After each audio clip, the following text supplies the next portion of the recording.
Welcome to the Black Entrepreneur Experience podcast. Inside the business, buzz, and brilliance of Black entrepreneurs, here is your host, Dr. Francis Arlene.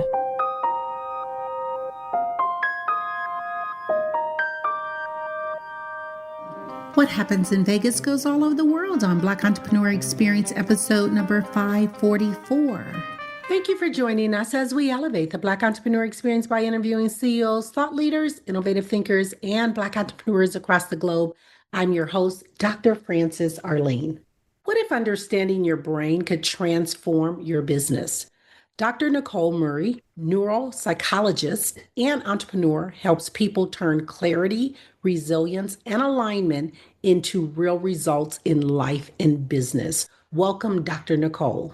Thank you. Thank you so much for having me. It's great to be here. I've given our audience such a brief bio. Why don't you fill in the blanks and share with our audience what you'd like to know about you and your business? I am originally a rehabilitation medicine neuropsychologist. And so what that means is I typically specialize in individuals that have undergone some kind of significant health change, for instance, a stroke or brain injury, and we work to rehabilitate them to get back to work. Now, more recently in my entrepreneurial work, I've been doing something a little bit more related to wellness. In the last few years, I've had a lot of corporate clients and things like that kind of come to me, and for all variety of reasons. For instance, I think I have ADHD, or my memory is not working. Do I have dementia? All these sorts of things. And so what I do, my job is to evaluate the brain, right? And the functions of the brain. So I can say, hey, look, your memory's functioning great, but you know what? Your attention is actually not so great. So if your attention is low, you're not going to be able to remember. So what are we going to do to kind of remediate that? I work completely in the realm of brain function, and more recently in how that works with business, right? And helping leaders make better business decisions. That is amazing. What inspired you to start that specific business, and how did that idea come about? It's interesting. So it was kind of like an intersection between the rehab medicine and entrepreneurial business, actually. I had a few clients that were relatively high functioning, that had sustained some mild injuries, and they underwent a neuropsych evaluation. And while there wasn't significant weaknesses from their injuries, there were some other, what we would call relative weaknesses, which basically means they're not deficits and impairments, but they're areas in the brain that weren't functioning as well as some of the other functions. When I was able to kind of point this out to them and watching their reaction about, oh my goodness, I've never been able to describe why I can't think on the spot, or I've never been really able to describe why I'm so irritable when people go round and round with conversations. It was just really enlightening for me to see how neuropsychology could really make a difference in someone that doesn't necessarily have a brain impairment, but just wants to know how their brain works. And watching how that kind of transforms how they conduct business and how they create efficient productivity and not just being productive for the sake of being productive. Dr. Nicole, when you had the opportunity to decide what area, a specialty you wanted in medicine, why the brain? Well, this is a long story, so I'm going to try and make it as short as possible. It was actually a practicum. So when you go to grad school, there's certain practice environments that you're supposed to undergo. And I actually always thought I would go into just a psychiatry, like severe psychopathology.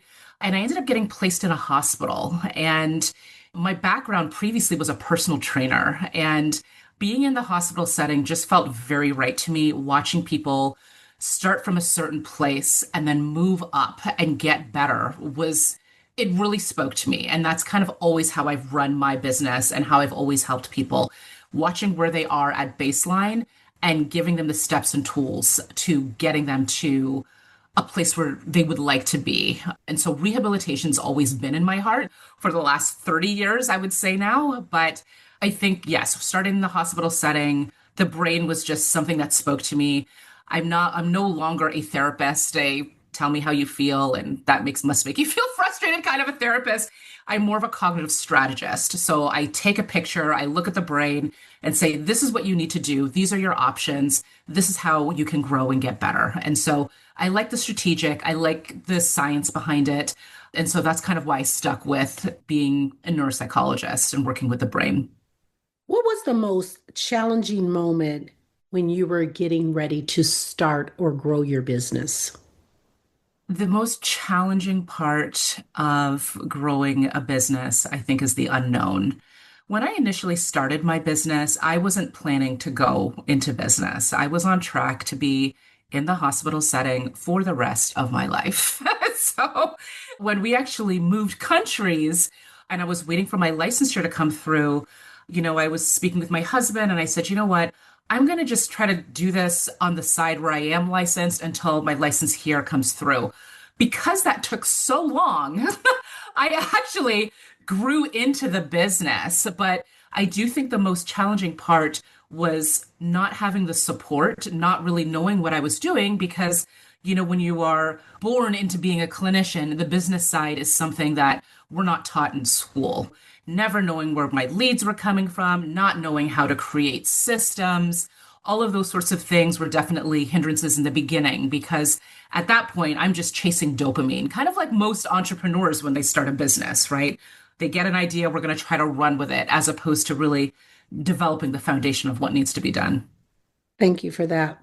Looking back, what mistake or setback taught you the most, and how did you overcome it? I would say shiny object syndrome would be my biggest setback. I'm sure many of your listeners may have been in business for a long time, but when you're beginning and starting out in business, there's definitely some excellent marketers that are out there. And I definitely have made some expensive mistakes. Back to that dopamine chasing, sometimes when things look great, we kind of take the plunge and take the risk without really kind of doing the background research because we want to act fast. I do think that now that I'm a little bit more of an experienced entrepreneur, if things look great, that's great. However, I definitely need 2 or 3 additional sources of data to kind of help support business decisions, financial business decisions that I make before I make them. So it's definitely a learned experience, but I definitely would say jumping into financial risks were probably one of my earlier and bigger obstacles in the beginning of entrepreneurship. What keeps you motivated and moving forward when things get tough? It's a really great question. I do think that when things get tough and what keeps me motivated, I am a spiritual person. And so I do always believe that there is a God, and I do believe in prayer and all of those things. That's always kind of aligned me. I never feel like I'm alone in something. And so while things in business may not go my way, I've always felt supported in the way that things will always continue on. I'm also very grateful for the kind of clientele that I have as well.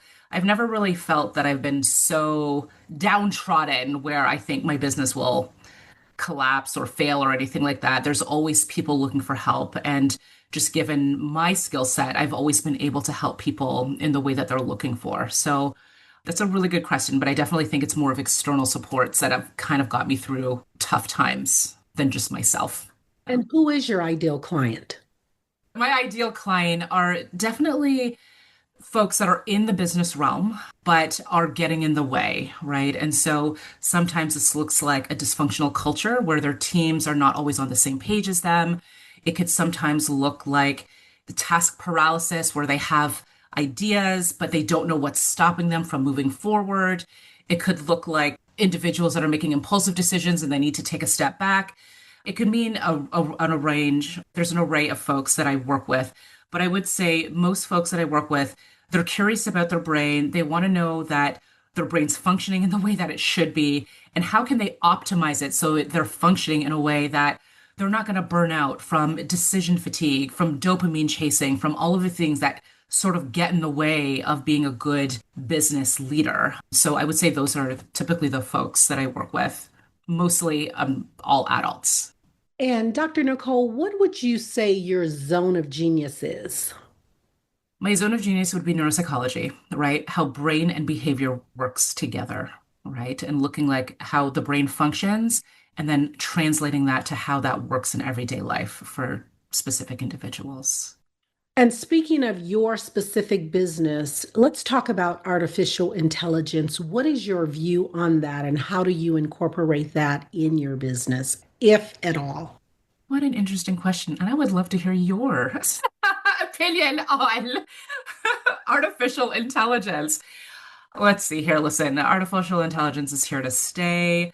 Do I utilize it to rewrite some emails? Sure, absolutely. But I am very wary of artificial intelligence when it comes to the brain for a couple reasons. And this is the example that I think people resonate with the most. Okay. So before artificial intelligence, right? When GPS came out, right? What were we using? Some of you may not be old enough, but we had map quests, right? We had map quests. We would print it out. We would look. If we turned wrong, then we had to stop because we had to get back on, right? But we had to use our brain in a different way. Now with GPS, we use the same GPS systems to go to the same place 5 times, right? And so we don't have that same kind of visuospatial functioning that we had in the 90s and that we had in the 80s. That's just an example of GPS and how our brain depends on that kind of intelligence. I am curious to see where the brain is in 15 to 20 years as we start to really rely on artificial intelligence. I really don't want the creative pieces of the brain to kind of be subdued in using artificial intelligence, which we are already starting to see. But do I use it? Yes. Am I wary of it? Absolutely. I do think it can impact the creativity pieces, the executive function pieces of the brain. And we may need that when artificial intelligence may not serve us in the future, if that is a possibility. So I'm cautious, but not completely against it. Thank you for that. If someone wanted to start their own business today, what key advice would you give them? Let's talk top down and bottom up. One is I would get support, right? I would find someone that is business minded, whether it's a coach or other entrepreneurs, but get into a space, get into a support system that are aligned with your goals and aligned with your values. The second piece of it is you want to be mindful of what your brain is doing. Oftentimes I make this joke about, you may not be mindful of what your brain's doing, but your brain's mindful of what you are doing, right? And so sometimes we live in this automatic mode where we treat our triggers and our fears in the same ways over and over again, which makes us engage in anxiety, fear-prone decisions. We start to procrastinate that based on fear-based scenarios. We procrastinate because of perfectionism. And so when it comes to business, all of these things that might have been milder in more structured job positions become absolutely amplified when you get into the business realm. And so you definitely want to be mindful of your small weaknesses because they will absolutely be magnified, and you want to be able to take care of them before big decisions or consequences that are hard to come back from are done. What's the next goal or milestone for your company, and what excites you about the future? Oh, what a great question. So I think for us, we own a few cognitive health practices all over. So we own one in Ontario, there's one in DC, there's one in New York. The thing that excites me the most is expansion. We are hoping to train the next generation of neuropsychologists. There's not that many of us, especially those coming from underrepresented communities. Our plan is to grow and to build up our private practices so we can serve the communities at all levels of adult functioning. And what is, as consumers or business owners, what is something that we don't know about neuropsychologists that we should know? Yeah, that's really interesting because there's a joke that we say because people typically don't find out until neuropsychologists until you need them. Neuropsychologists are unlike other psychologists, right? We specifically function within the context of brain and behavior relationships. As much as we care about your divorce or your dead dog, we are really looking at what is your memory looking like? How is that impacting how much you're taking in from meetings? What is your attention looking like? Is it interfering with how long you can work in a stretch of deep work, where we're really looking at what your brain is doing and how that impacts your life, which is much different from a clinical psychologist or other disciplines of psychology.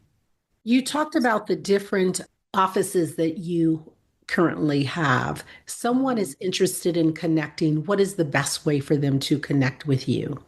I would say the best way to connect with me specifically is to go to drnicolemurray.com, and you can reach out to me there. I'm also launching a YouTube channel relatively shortly, and so that information will also be on my website as well. Thank you for that. What was that aha moment? And tell me the backstory or the story surrounding it when you knew your business was going to be successful. I guess it started with low expectations. So I knew it was going to be successful. When I first started my little business, I was just hoping to make a little $200 a month. And so when I exceeded that tenfold, it was really kind of just an indicator about how much need in the community there is for these kinds of services. One of the things psychology across the board will tell clients is, when there is fear, a little bit of exposure therapy helps.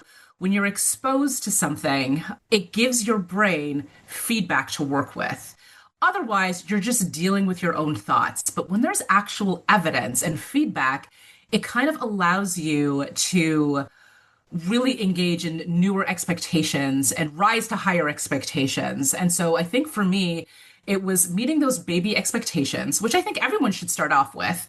I know a lot of times coaches will say, aim big and just jump into the deep end. I'm not a really big believer in that because the brain doesn't like that. The brain is there to protect you, and it doesn't like the deep end. It likes the shallow end. It likes to dip its toes in. And so having smaller goals is actually something that worked for me, and I think will work for a lot of people that are going into business. It's okay if you don't have a 2 million revenue, dollar goal per year. If you want to start off small, but once you reach it, you kind of have to make the deal with yourself. You can do more than that. What is the next milestone that you want to make? And that's kind of how I've operated in my business, by milestone as opposed to a huge overarching goal. Let's talk about raising capital. How did you fund your business? My business is completely self-funded.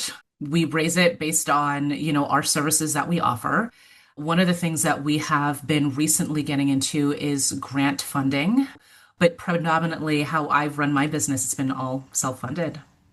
And your businesses, when you talk about the great grant funding piece, you're a for-profit versus nonprofit. Correct. Correct. Absolutely.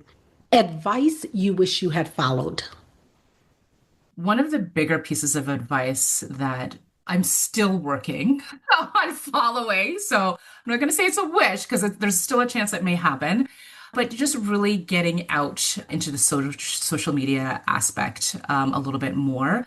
I'm, again, just because of my work and what I do, I'm not a big believer in social media. We know that, 2 hours of social media per day actually starts to impact the brain, increase anxiety, increase depression, decrease attention, and all of those things. So I try not to be on social media, but at the same time, a lot of people have had a lot of success being on social media platforms.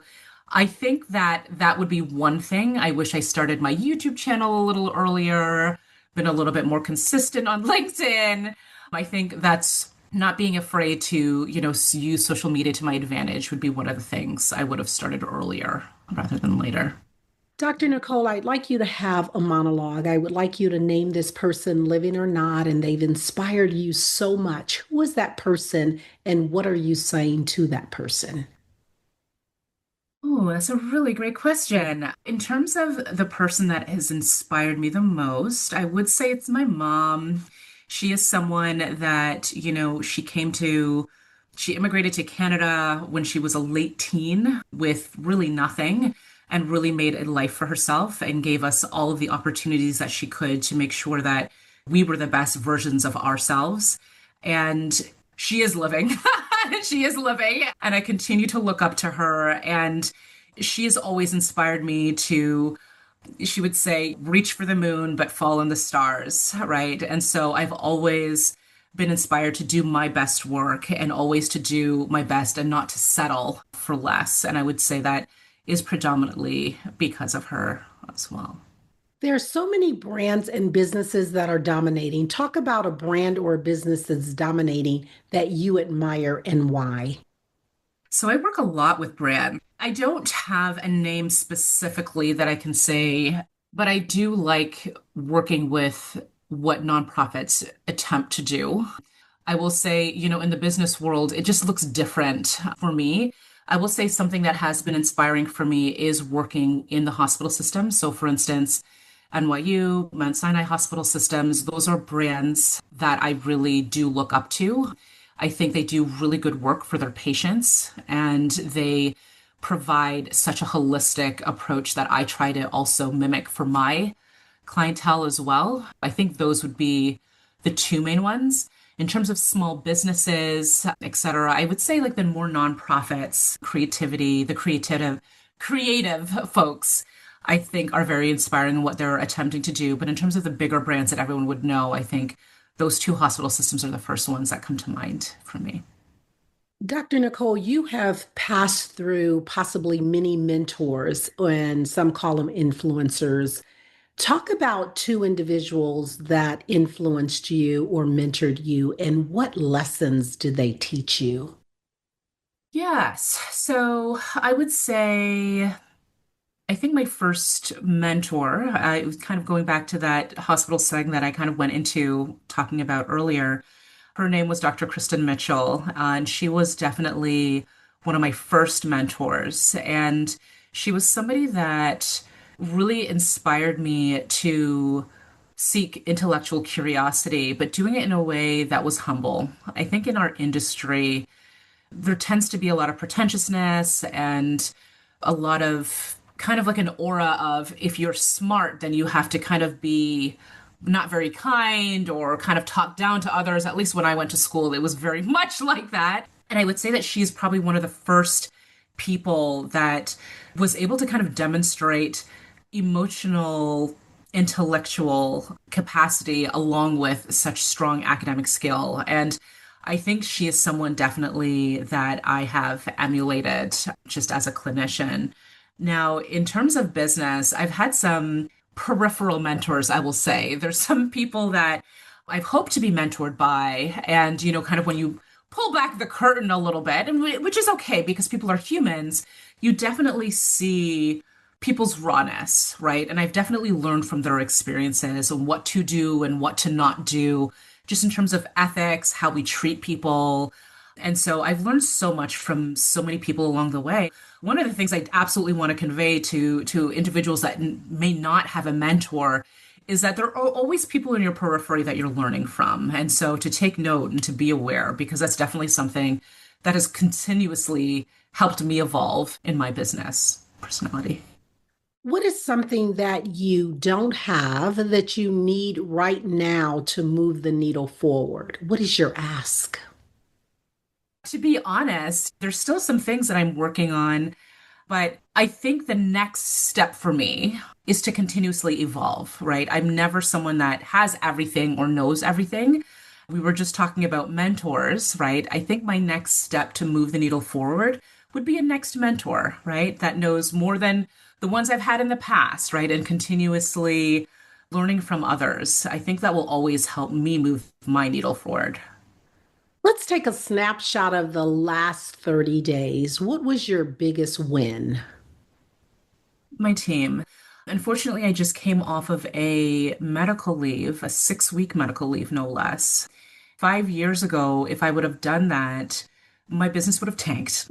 I would have had no one to help pick up the pieces. And so I think my biggest win is to having a team that's been on the same page and that's helped run in ways where I wasn't able to be completely in the trenches with them.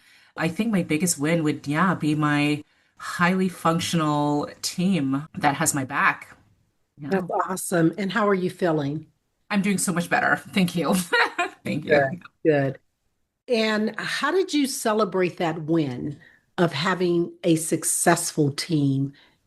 Words of affirmation are always great, but monetary compensation is always better, right? For my team. So for my team, I like to give out quarterly bonuses based on their efforts.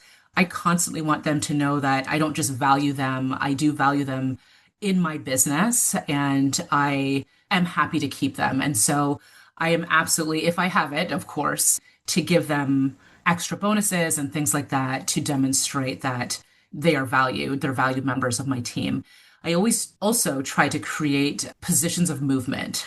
One of the things as a neuropsychologist, right, is when we see people operating in certain ways that may not be aligned with the way that we initially hired them for, but they're stronger in certain aspects, but weaker in others, instead of trying to force the grain, what I try to do is work towards their strengths, right? And so I'll push them towards things that they already like to do. It's better for me, it's better for them. And so that's another way that I continuously kind of reward my team. And so our longest employees have definitely, they're in the positions that they may not have started in, but they're definitely in positions that they did want to end up in.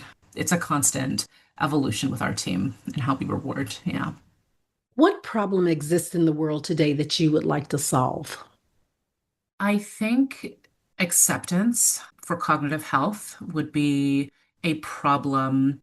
And it's a little bit of a micro problem given the context of where we are in the world right now. But there is a big problem with awareness and cognitive health. Most recently, since, the early 2000s, we're like, yes, mental health, and everyone knows what that is. However, to be honest with you, at the corporate level, it's still a faux pas, right? We still are seeing about only 23% of C-suite executives accessing mental health, and cognitive health is even less because they are seen by their colleagues as weaker, as just not as competent. And these are real statistical facts. While I kind of also operate privately as a private consultant, very hush hush, I wish it didn't have to be that way. I wish there was a lot more acceptance about neurodivergence, about differences in cognitive functioning, so people could really work towards just working more optimally in how their brain works as opposed to trying to fit a mold that doesn't work for them. Unfortunately, there isn't that kind of awareness or acceptance, rather. If we had that, I think we'd see a lot less stress leaves. I think we'd see a lot less attrition. I think there'd be a lot less stress in the workforce. And I know you deal with more high functioning and more executives. What I'm wanting you to speak on is just what do you see happening in terms of data? It appears that the younger individuals it appears that their mental wellness is more impacted, that they don't have the resilience as others, and not wanting to throw a broad brush. It appears that it's an uptick in suicides. Mm. Can you speak to that at all? Well, that's a little bit out of my purview, but I will say that the research has shown that the younger generations, Gen Z and lower, they are more prone to stress, right? They are the least resilient amongst the other generations. And that's for a few different reasons, which again, this is not my area of expertise, but that is in the research. There is a fine balance, right, between discipline and resilience and pushing through versus, taking rest and having grace and being gentle with yourself. There's a fine balance. I think with the younger generations, it may be a little bit more difficult for them. There's also economic variables. There's so many things about that. Related to the brain, I'm not sure. Again, when we go back to AI and the dependency on other external factors, I'm not sure if that plays a role, but that is something that has been consistent in the research that, younger generations, it is a little bit more difficult. I will also say with the introduction of the cell phone, and I mentioned this earlier too, is that the more that you are on the cell phone is a higher propensity you do have for depression and anxiety. That is something that I would want younger generations to be aware of. You do want to limit screen time. Even if you can, you should still self-limit it because it does impact your mental health and your well-being. And that's an interesting statistic or data when you look at individuals, the Mark Zuckerbergs, or those individuals that have really been entrenched in technology. Mhm. And it is alleged that their children coming up, the Steve Jobs, they didn't allow them to engage in technology.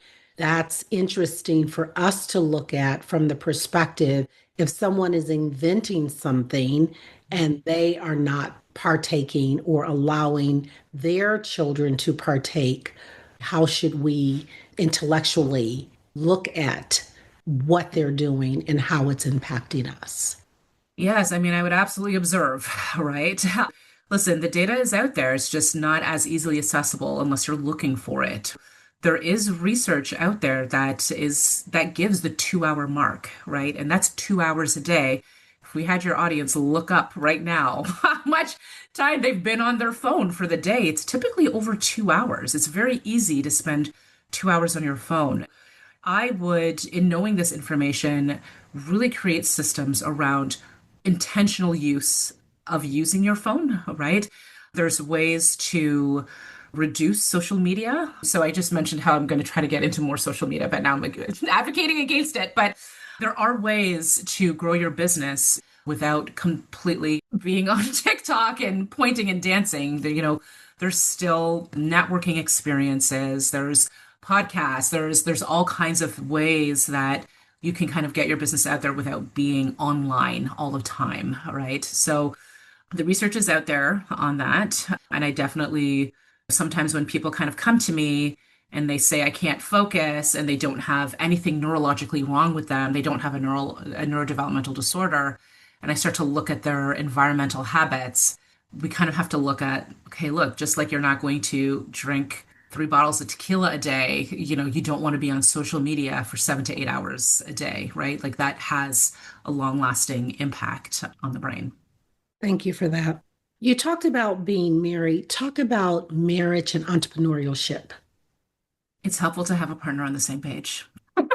It's helpful to have a partner on the same page.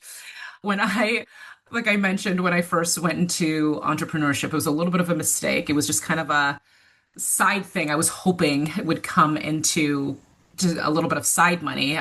And my partner at the time was like, okay, you do whatever you need to do. But then when I started to grow and it started to become more serious, it was a little bit more difficult sharing my wins with them because he didn't really get it. He was like, okay, well, I'm going to go to work. There was just a little bit of a disconnect. Now, fast forward a few years, now he's in the entrepreneurial world as well. So it's a very easy conversation and it flows so much better. I think with marriage, being on the same page is really, really helpful. But, even if you're not, right? Because it's okay to have a spouse that's not also an entrepreneur. You want to be able to have your needs met through business friends and other people that you can share your wins and your struggles with. It's so important to have that additional support because it can be very lonely doing it on your own. Thank you for that. If you conducted this interview, Dr. Nicole, what is the one question you would have asked yourself? I'd like you to ask the question and answer it. Well, you did such an amazing job at this interview. So, what is one question I would ask myself? I think maybe one of the one questions that I often get asked that I love to answer is, what is the feeling that people get after working with me? And it varies. And I love answering that question depending on who I'm talking to. One is clarity, right? Because sometimes when you don't know what's going on, especially when it comes to your health, it stays in your brain and you just think about it. It goes to the back of your mind and then it's at the front of your mind and then it goes back to the back of your mind.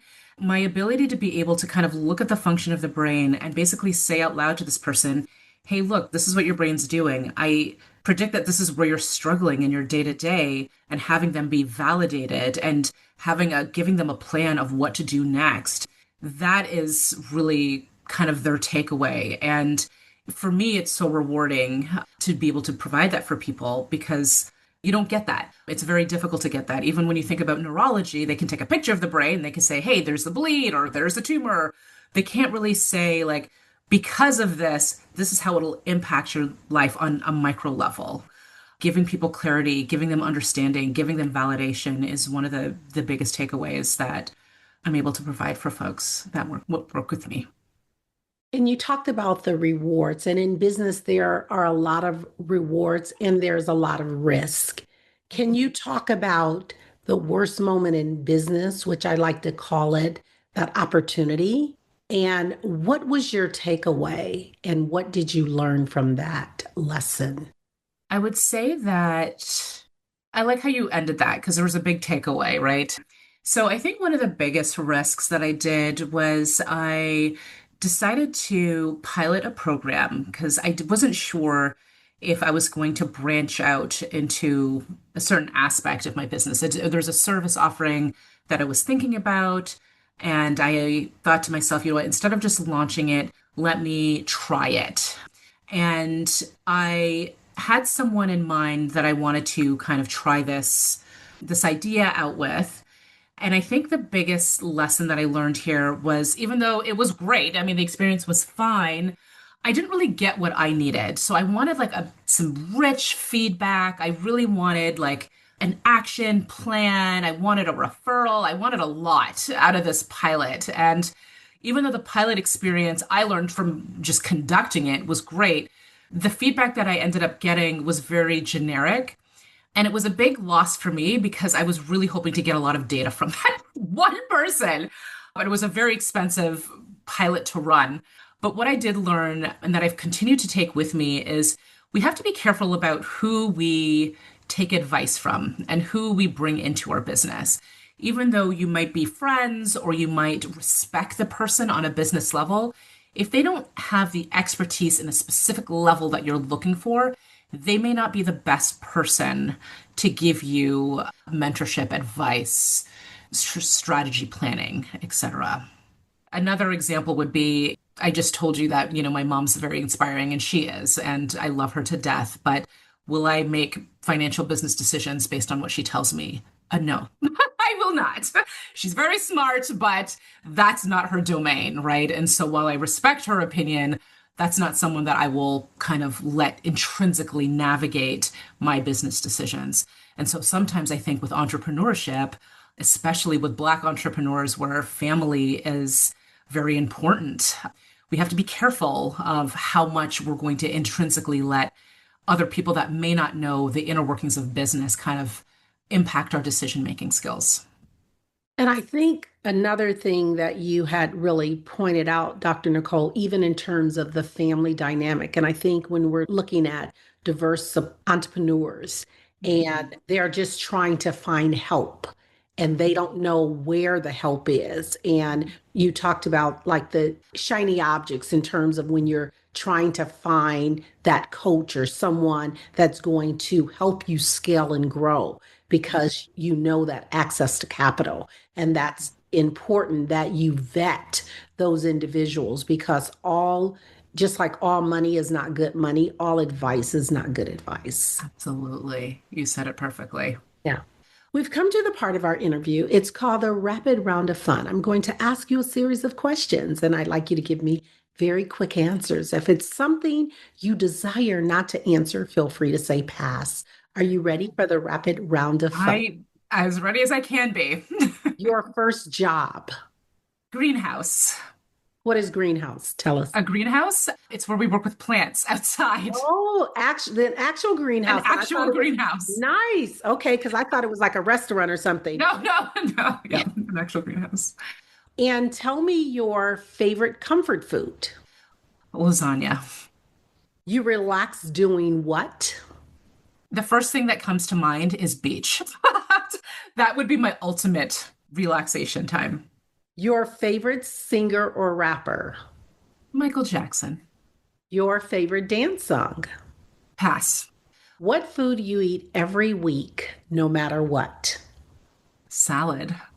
Work out or hit the couch? Oh, work out. Dr. Nicole Murray, thank you so much for joining us on Black Entrepreneur Experience Podcast. Before we let you go, share with our audience the best way for them to connect with you and to do business with you, and feel free to leave all your social media handles. Sure. So you can reach me at drnicolemurray.com. And you can also find me on LinkedIn at Dr. Nicole Murray as well. And a YouTube channel is coming soon, which will be posted on our website. Thank you so much. That's a wrap. Thank you for listening and subscribing to Black Entrepreneur Experience. We would love for you to leave a review and rating on iTunes and share with your friends. For show notes and more episodes, go to www.beepodcast.com. Join us next Wednesday, and remember, green is the new black. So keep your bank accounts and your business in the black.